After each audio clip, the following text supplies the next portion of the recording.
Hello there, digital world. Welcome back to another wonderful episode of Spliced In Later. Before we proceed, I would just like to apologize for two things. One, I have a bit of a tickle of a throat, so if I lose my voice or have some weird bits where my voice goes squeaky or whatever, it is unavoidable on my end and I do apologize.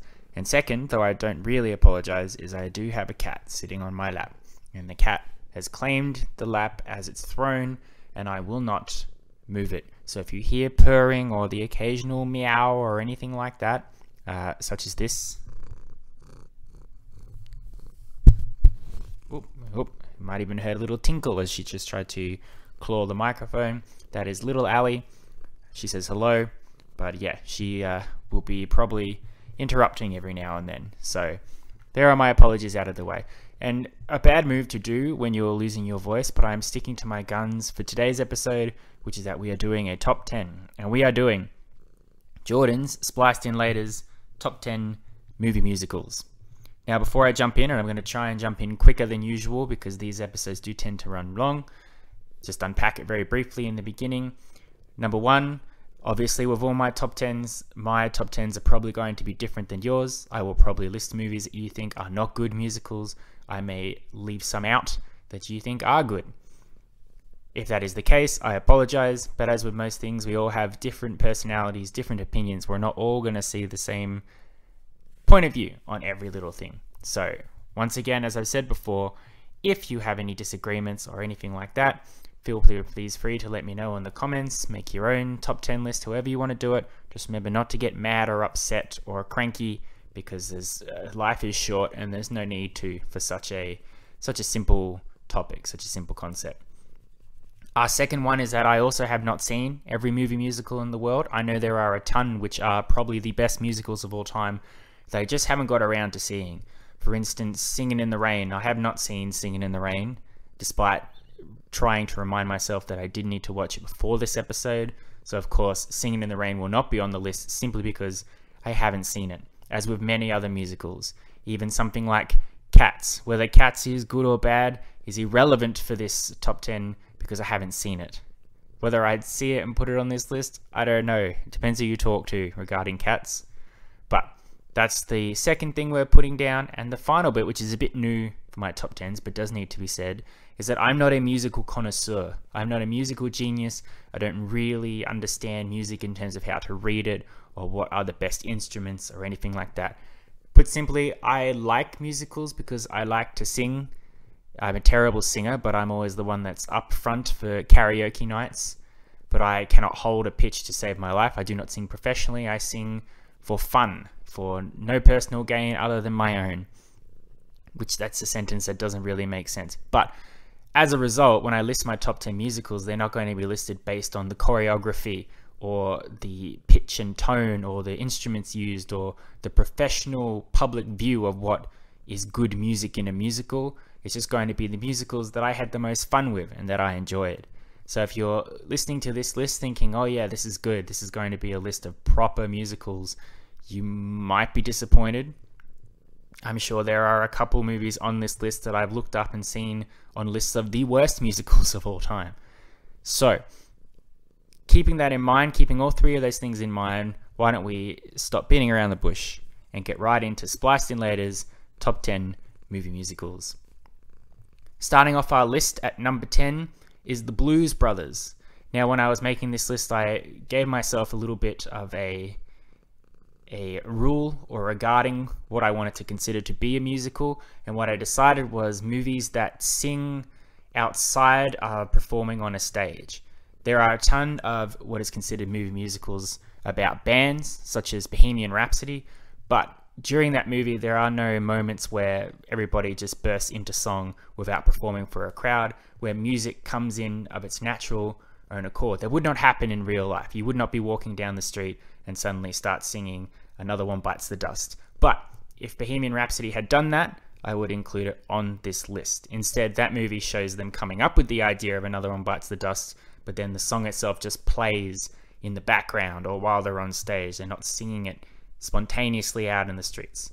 Hence why a few things probably won't make it on this list. With the Blues Brothers, I had to really define that rule, because a lot of the Blues Brothers is indeed performances, but it does have its occasional moments of just bursting into song of its own accord. Most pointedly, when the Blues Brothers crew are recruiting the rest of their band from the mediocre, mundane lives that they've gone into. Having said that, the Blues Brothers is my guilty pleasure pick. There were a lot of good musicals that fought for the number 10 spot, some more proper musicals than the Blues Brothers, but when it comes down to it, I really enjoy the Blues Brothers for the music, for the blues, jazz, whatever, that Jake and Elwood Blues, played by Dan Aykroyd and John Belushi, do during this film, and also the comedy, the fun, zany, spontaneous whack of a film that this is. If you're unfamiliar with the Blues Brothers, simply put, it is a feature-length movie based on the musical characters that Dan Aykroyd and John Belushi have played, and they performed in their own band called the Blues Brothers, Jake and Elwood Blues. They are fictional characters that they have embodied that are very, very serious about the blues. They take their singing very seriously, but they're also slackers, criminals. They're always in trouble with the law. They're always on the run from the law. So this movie is basically just taking that concept that has been behind their band and making it into a movie. They've just realized that their orphanage that they grew up in is about to be closed unless they get some money. So they decide, let's get the Blues Brothers together, the band, and we'll put on a performance to raise the money to save our orphanage. But rather than simply just getting the band together and putting on a show to save the orphanage, they have to deal with Nazis that track them down and want to kill them, very angry ex-girlfriends with rocket grenade launchers, misunderstandings with cowboy bars out in the middle of nowhere. It's absolute mayhem from start to finish, completely juxtaposed with all the Blues Brothers songs that, if you were familiar with them growing up, you would love, but even just watching this movie, the songs get stuck in your head and you absolutely want to re-listen to them over and over again. The moments of singing are great, the performances are great. What really makes this movie for me is just the escalating intensity of the situation as these guys are going to get their money to the orphanage before they run out of time, to the point where we're on the run from 500 to 1,000 cop cars, the army, Nazi fascist, everything. There are cars flying, smashing into things. It's absolute mayhem, and it's such fun to watch, which is great. Again, this is my breaking the rules a bit to put this one on here, but I love the Blues Brothers. I love the mayhem of it. I love the way that Dan Aykroyd and John Belushi have played Jake and Elwood Blues. The songs, I've got them on my Spotify. I listen to them over and over again. It's just great, turn off your brain fun, and I love it. And that's why the Blues Brothers scored its spot here on number 10. Then coming in at number 9 in a complete 180 from the Blues Brothers is a very serious musical, very depressing musical called, and I don't know to this day what is the correct pronunciation for it. I like to say Les Miserables, but it could be Les Mis, it could be Les Miserables, it could be The Miserables if you don't even want to say the different way of saying it. However you want to do it, I'll, for this countdown, just say Les Miserables. It is an intense, very upsetting musical. This is not a musical you put on to jump up and down in your seat and sing along and bounce around with your friends. This is from the moment the movie starts, it makes it clear that the reason this movie is called Les Miserables, Les Miserables, however you want to say it, because everybody in this movie is miserable. Hugh Jackman plays this convict man who has just recently decided to change his life and turn his life around to be a better person and to avoid being in prison and all of that, whereas Russell Crowe plays this policeman who, despite everything, is determined to capture Hugh Jackman's character. Hugh Jackman himself is not officially not a criminal anymore. He's still on the run for technical crimes that he himself is a mix between causing himself or just getting caught in the wrong place at the wrong time. But regardless, Russell Crowe, he's intent on bringing him down, bringing him to justice. Set to the backdrop of France during the revolution against the powers, the rich, the terrible people that are basically getting the benefit of the world that these people are living in. So the bourgeoisie, the dispossessed, however you want to say it, there's a big revolution going on in the background that Eddie Redmayne as a character is involved in, alongside of a whole bunch of other characters. There's Anne Hathaway in here, who sings probably the most upsetting, ball-worthy song I've ever heard. And then her daughter gets involved with Hugh Jackman as well. And there's a whole lot of stuff going on here, basically against this escalating tension of the French Revolution. The songs itself are powerful. You do not sing along to them. You do not put them on in the car or at home for karaoke night for sure. But the powerful intensity that the actors put into their songs is mesmerizing. Both, I did just mention Anne Hathaway, Hugh Jackman as well. The song of the Revolution is pretty good as well. I love that one too. And look, I have to mention Russell Crowe as well in here. Yes, the man cannot sing. When he does try to sing, it's funny.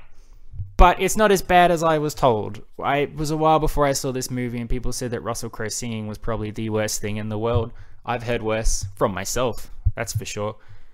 And yeah, once you get over that initial shock, because it is very jarring when he just suddenly starts singing, you go, oh no. He doesn't sing that often. It's mainly focused on our Hugh Jackman character. So it's fine. It's not something that needs to be hung up too much on. It's definitely nothing that detracted the movie from me itself. Maybe Russell Crowe's final big musical performance that he does as his character exits the story might have been a little better if someone who could actually sing had done that. But at the end of the day, I'm not here to judge. And it didn't ruin my overall love of the movie. It reminded me watching it that musicals don't have to be the same thing, because I tend to watch the same sort of musicals over and over again, which is the romantic, the boppy, the pop culture stuff. So it was really nice and interesting and also depressing to get into this movie to see what a very sad, intense, thought-provoking type of musical could be. And it has resonated with me for the many years it's been since I watched it, to a point where I had to put it on this list at number 9. Coming in at number 8, again, a complete 180-ish from Les Mis, is this lovely little musical called Chicago. Chicago is another one that I had heard about for many years but didn't get around to seeing it until quite recently. Didn't really know what it was about, and when I did watch it, I was surprised at what it was, but also pleasantly entertained by everything going on. The plot of Chicago is sort of simple, but requires you to be paying attention to the layers upon layers of what the songs are about, what people are implying. You have to make your decision about the characters that you're watching as well, whether they are good or bad characters. But our main two characters are played by Renee Zellweger and Catherine Zeta-Jones. Both are thrown in prison for supposedly murdering their spouses. One, Renee Zellweger, is implied to be framed, or maybe not so, but she's supposed to be the more innocent of the two, whereas Catherine Zeta-Jones has fully embraced what she's done. But they both realize that their popularity outside of the prison, the way the public perceives them, is what is evidently going to be their final solution. If they get hung or not will depend on their public perception and who wins over the crowd to get them a pardon or get them released. And of course, between the two of them is the lawyer Richard Gere, who is about as close to a moral center in the movies you could get. He also has his issues, but you could argue that he is the symbol of justice that is not being followed in the way that it should be during this movie. There are a lot of great actors in here with great musical numbers. John C. Reilly has a really cool musical number. John C. Reilly continues to surprise me in ways that I always think he's this incredible actor who does this incredible stuff, and then he does something else and I go, wow, I didn't know you could do that too. And then he goes and does something like Holmes and Watson. You go, okay, John C. Reilly, what are you doing there? I guess it's either he is willing to try anything or he'll do anything. He doesn't really matter. And depending on what movie you see really determines your opinion of John C. Reilly as an actor. But he's great in this, as are Renee Zellweger and Catherine Zeta-Jones in the main lines with their songs. There's a great song in the prison where all the other ladies in the prison sing about who they've killed and why they did it, which is great. It's one of those dark comedy sort of musicals. The themes that they're exploring, murder, crime, all that, in normal life you're supposed to go, that's terrible, that's terrible. But the way these characters play it and the way it's perceived and the way the songs do it, you go, well, this is funny. This is understandable. I get why they brutally killed that person and I hope they get away with it. There's a lot going on for sure. Chicago originally was a lot higher on this list for me. I did give it a rewatch, and I think once you know everything that happens in the movie, it does lose a little bit of its spark, but it's still just as bop twirling and everything you get out of musical, all the memorable songs, all the characters, and it is fun on a second rewatch to remember how the story goes and how all the characters end up in their different positions, to a point where its rewatchability is a lot better than Les Mis in terms of emotion wise, which scored its spot just above Les Mis at number 8. Number 7 we move on to. I made a rule when I was making this list that as a result of musicals, I was discounting all Disney films because Disney get enough of a limelight, spotlight portrayal on this show. They've got their own top 10s. We're doing a feature about them every couple of months. So adding on to the fact that yes, Disney animated films are technically musicals, I have to discount them just so I can give other movies a chance, honestly. And to be fair, Disney musicals are musicals in the barest sense of the word. They pick 5 songs and they play them at very obvious spots during the movie. Most of them. There are a few Disney animated musicals that are just stupendous in the musical prospect. But it's the same sort of formula that they all follow, so there's not really, in terms of the musical department, it doesn't really elevate them across a lot of these movies as well. However, there are some animated movies outside of Disney which really do the musical formula justice, and there were 2 specifically that I wanted to put on this list absolutely, in varying degrees of quality, which is why the second animated movie is going to be a lot higher on this list. But at number 7 is Quest for Camelot, or if you're here in Australia, it's The Magic Sword, Quest for Camelot, or just The Magic Sword, however you remember what the VHS copy was when you were growing up.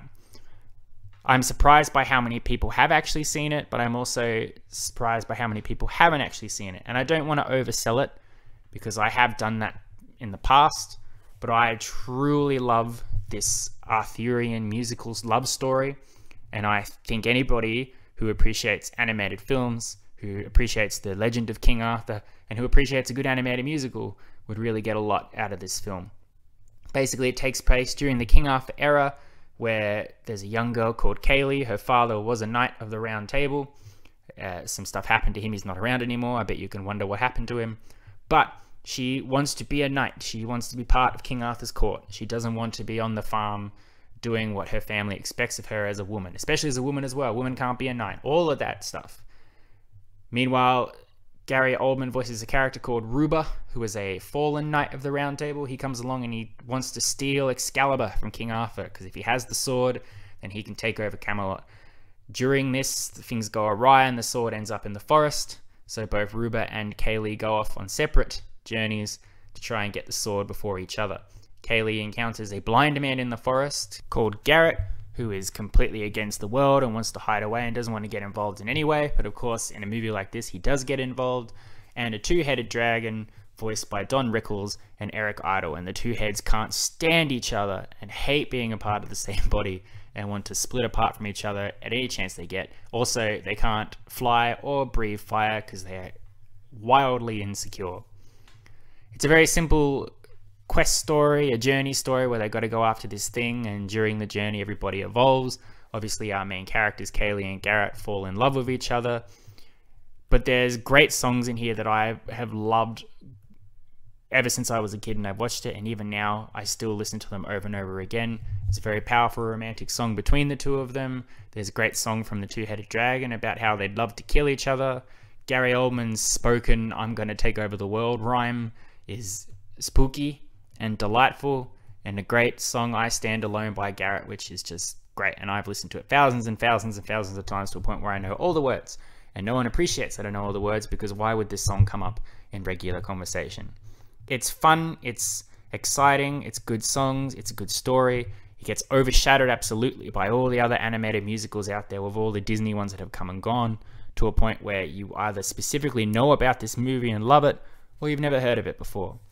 I am absolutely biased that I put this on this list. I'm sure there are other musicals that are proper musicals that probably could deserve to be on this list, especially as high up as Quest for Camelot is.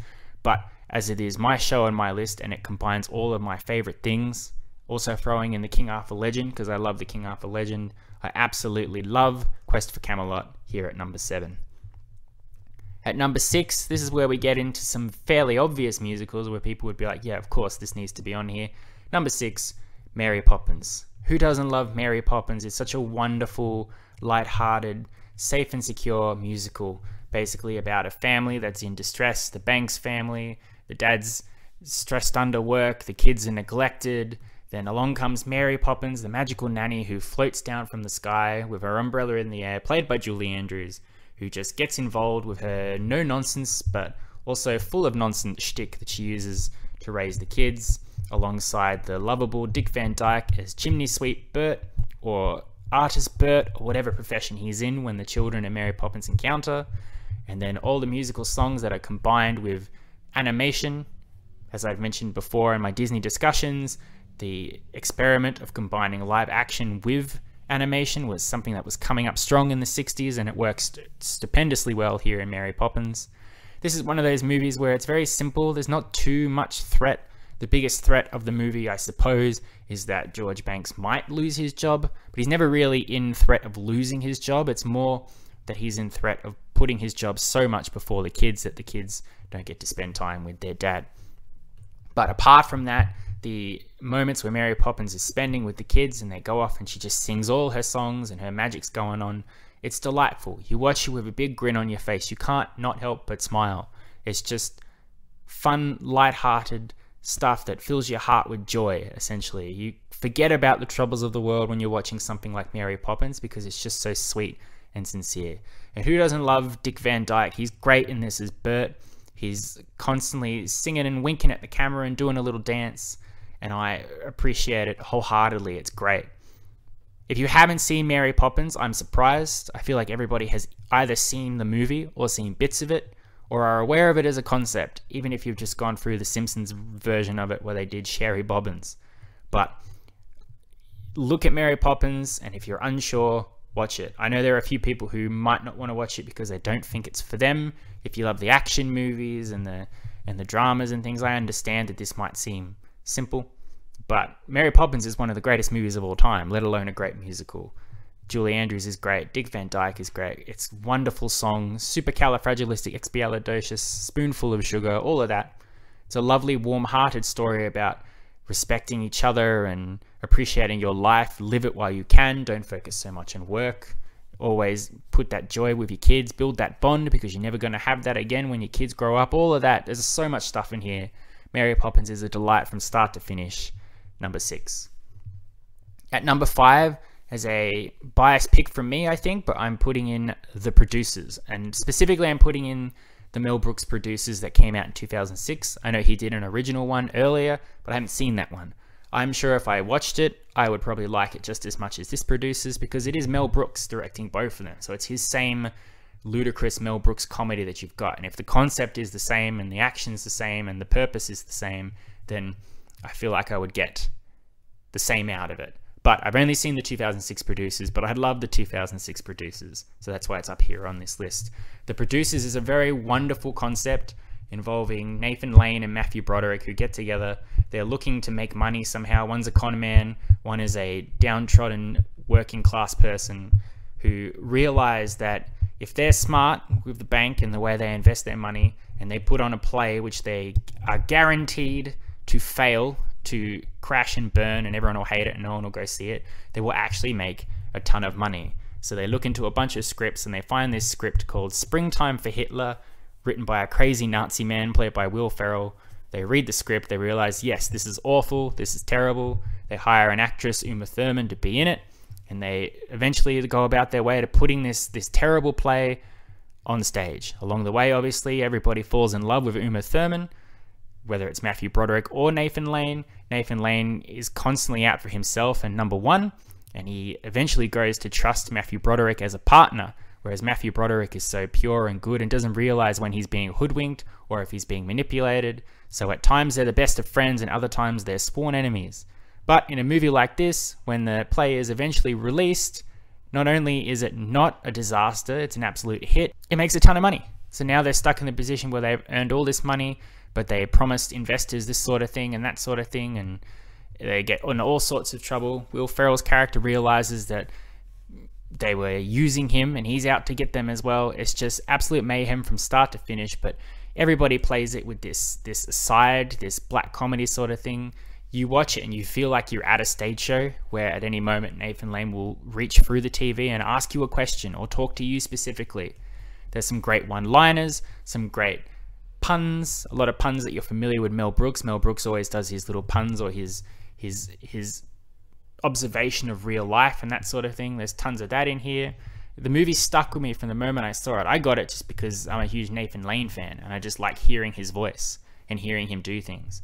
But it is a lot of fun. It's hilarious. Great music. Great dance numbers as well. Absolute fun. Love the producers. Number 5. Alright, as we move into our top 4, and we're making good time. We're making good time. I better not talk about how we're making good time or we'll make bad time. But moving on at number 4 is what some would consider the greatest musical of all time. And I would too if I didn't be incredibly biased and like other things just a little bit more. Number 4, The Sound of Music. As I mentioned before, Julie Andrews is great as Mary Poppins. She's even greater in The Sound of Music. Some would say the idealistic musical, the musical that appeals to everyone, full of pure, wholesome fun, wholesome goodness, everything that hits all your emotions, mainly joy, mainly love, but also despair for the bad times and compassion and fear, because the backdrop of The Sound of Music is actually quite horrifying with what's going on. It's never played to a point where you need to be worried or concerned or shocked, but the concept itself that behind this wonderful family that have adopted this nun to be their nanny, and this romance going on between Julie Andrews and Christopher Walken's Captain Von Trapp. Alongside that is the kickoff of World War II and the incoming Nazi problem that is coming towards them, that's taking over Poland, that's slowly going to absolutely ruin their lives and upend them for everything. I've just realized as well that 3 of my top 10 musicals have Nazis in them as quite a major part. That's a little concerning, but don't hold that against me. Let's move on. The Sound of Music, I mean, the hills are alive with The Sound of Music. A lot of the songs are just in there just to sing along for a bit, but everybody puts in 120%. Christopher Plummer is great. May he rest in peace, having just recently passed. His Von Trapp is, even though he's harsh and cold, he's also lovable, charming. It's not sort of like Mr. Banks, where Mr. Banks is a bit rude and nasty when you first meet him. Captain Von Trapp is nice. He loves his kids and he wants to spend time with them, but it's more that the nun that's been sent to look after them, he doesn't trust. He doesn't quite think is up to the task. Meanwhile, he's also already got a suitor, so he's not really thinking of romantic thoughts at all at that point. Julie Andrews, when she's sent there by the nunnery because she's too free-spirited, she's running around the hills singing The Hills Are Alive with The Sound of Music when she should be up in the abbey being all godly and praying to God and all of that stuff. So she's essentially sent away for being pure joy and love, which is great. The children are great. Obviously, the Von Trapp kids, they are plentiful, so it's hard to pinpoint exactly who they are. I always forget how many kids are in here, except for the main daughter because of her situation with her boyfriend and how he gets caught up in the whole Nazi thing. But they're not grating or anything. They're sweet and lovely in their own ways, and Julie Andrews looks after them pleasantly. This is another one, just like Mary Poppins. Even with the Nazi thing going on in the background, it's turn off your brain. Just enjoy the warmth and love, music, fun. It's great. It took me ages to watch this film. I should have gone on it a lot longer than I did, but once I did, it secured its spot as one of my favorite movies of all time, and it's up here in musicals at number 4. At number 3, our second animated film, and one I'm sure most people are familiar with. People often think this is a Disney film. It is not. It is a 20th Century Fox film, and it is Anastasia. Anastasia is one of my favorite films ever. I'm currently doing an Instagram thing where I've been posting a movie every day for the past 900 days. Anastasia I posted on day 10. Very first run of the mill. As soon as I started off, I was like, Anastasia, I've got to post on here as soon as possible.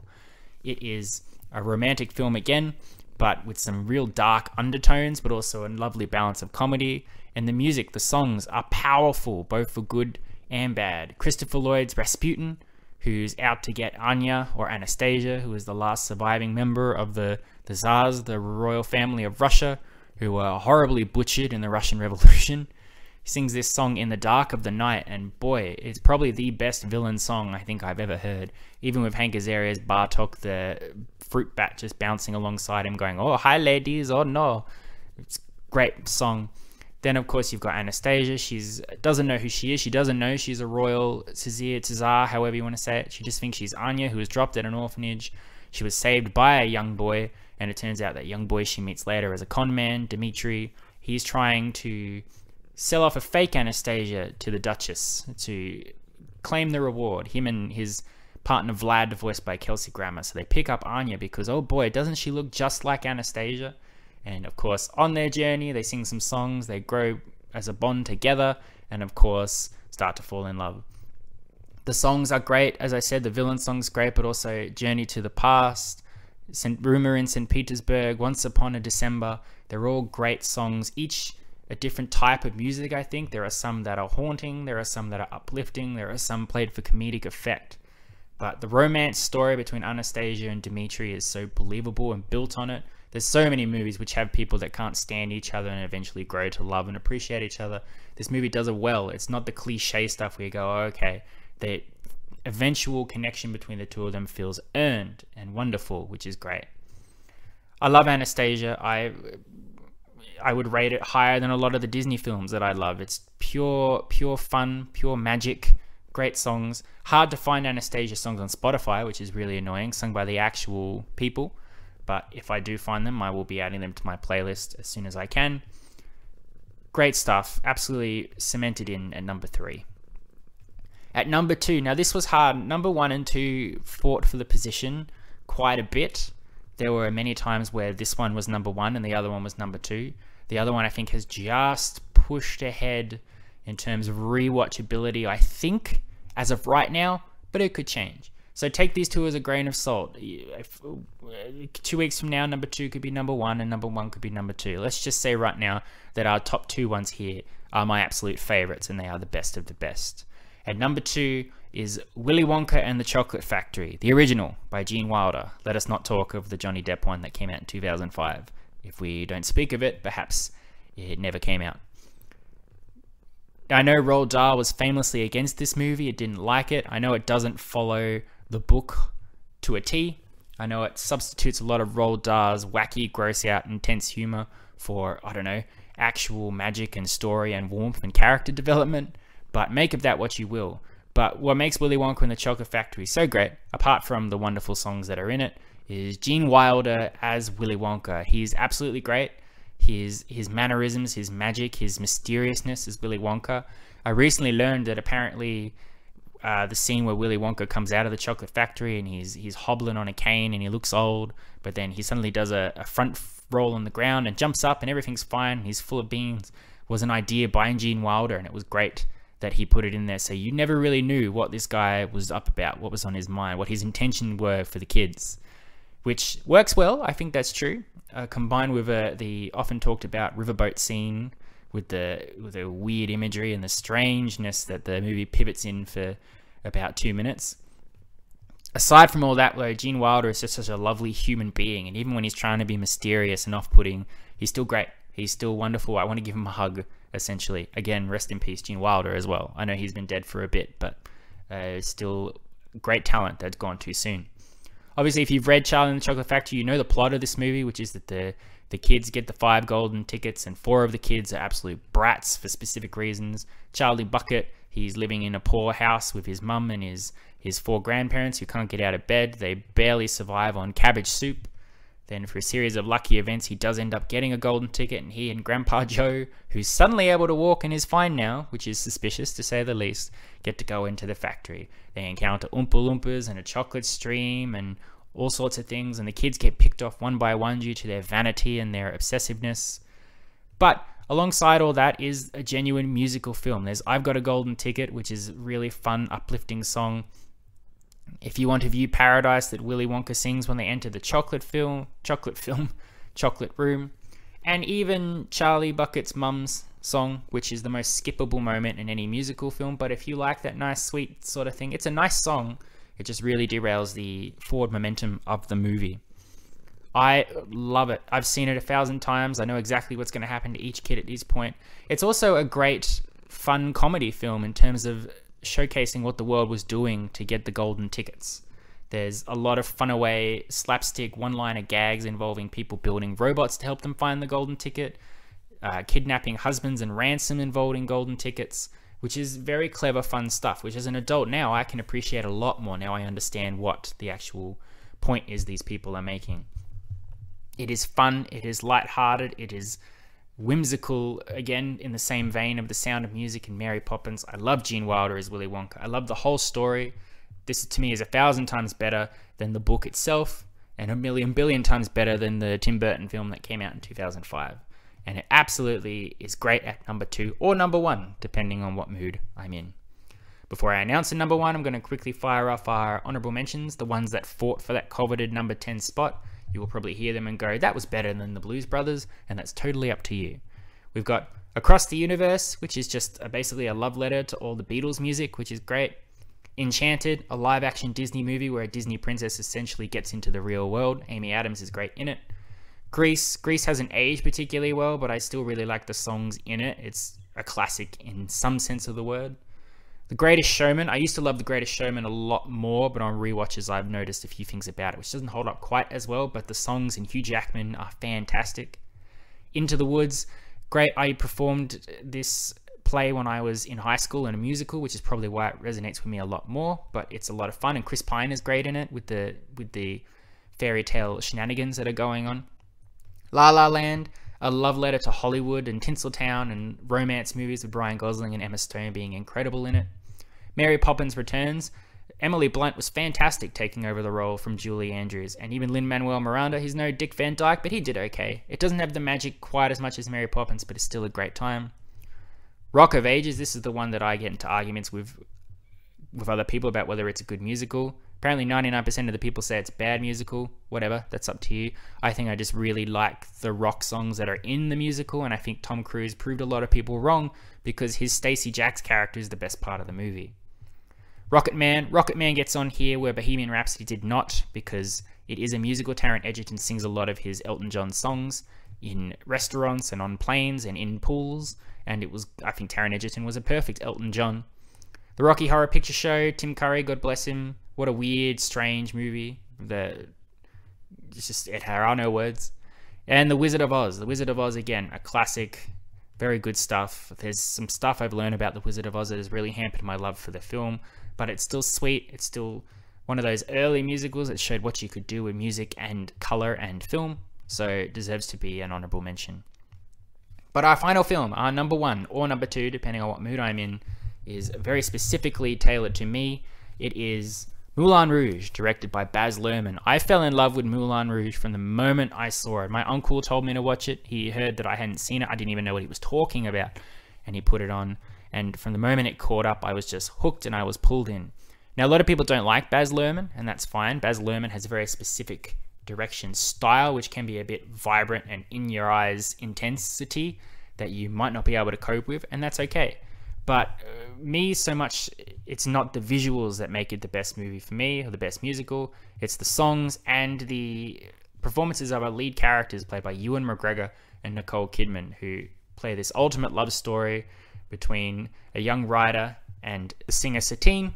They're forbidden lovers, essentially. Satine is promised to the Duke, who is financing the play that these two are putting on together. So they essentially use the play to be closer together and to sing love songs to each other while this piece of shit person is sitting right in front of them and doesn't know what's going on. The intensity of it, there's a lot of played over the top dramatic stuff, romantic stuff. It's very choreographed early on where this movie is going to go and where our characters are going to end up, and some would say, okay, yeah, cool, that detracts from it. But the intensity of especially Ewan McGregor when he sings Come What May has resonated with me for years. It is a fun assortment of side characters as well, with Jim Broadbent and John Leguizamo.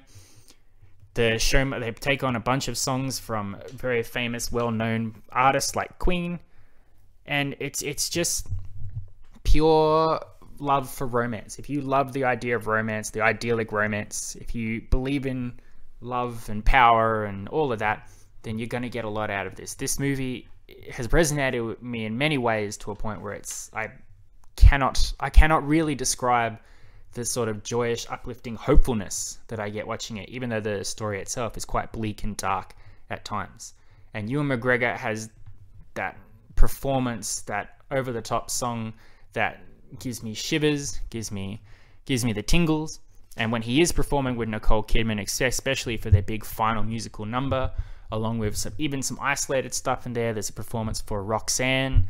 It's just powerful, intense, great stuff. This is what I think of when I think of a musical. When I think, what's a good musical? Moulin Rouge always pops to my head straight away. The rewatchability gets better every single time. There's a lot of comedy in here as well, besides the drama and the dark and the romance. I think there's something in here for everybody. Even the Baslerman stuff, I think you can look past it. It's not as tense as some of his other movies, that's for sure. Moulin Rouge holds a special place in my heart. As soon as I said I want to do a top 10 musicals, I was like, okay, Moulin Rouge and Willy Wonka. And then, I don't know, I'll have to think what else I like. But for now, Moulin Rouge has taken the spot at number 1. And there we are. We're going to wrap it up while we're sort of under time, but not really. I hope you've enjoyed our top 10. It's been a while since I've done one on a specific topic. I know I did our top 20 recently, but it's good to be back in here and focusing on a majority of films. Rankings fun. I'm sure you've enjoyed listening because you've listened up until this point. But again, I hope I haven't annoyed anybody. I hope I haven't offended anybody, though I'm sure I've had. I'll ask you now, go and have a think. What are your top 10 movie musicals? Share them with me if you like, or share them with yourself, however you want to do it. Either way, thank you for listening to me. I have enjoyed reminiscing. I have enjoyed remembering songs. I have enjoyed remembering the feelings I get from watching musicals. It's been an absolute blast. And I thank you all because you are all the reason that I did it. And now, if you'll excuse me, I'm going to go rest my voice because it's gonna die. It's gonna die. But love and appreciate you as always. I'll see you next time. You've been spliced in later. Adios, muchachos. I'll catch you next time.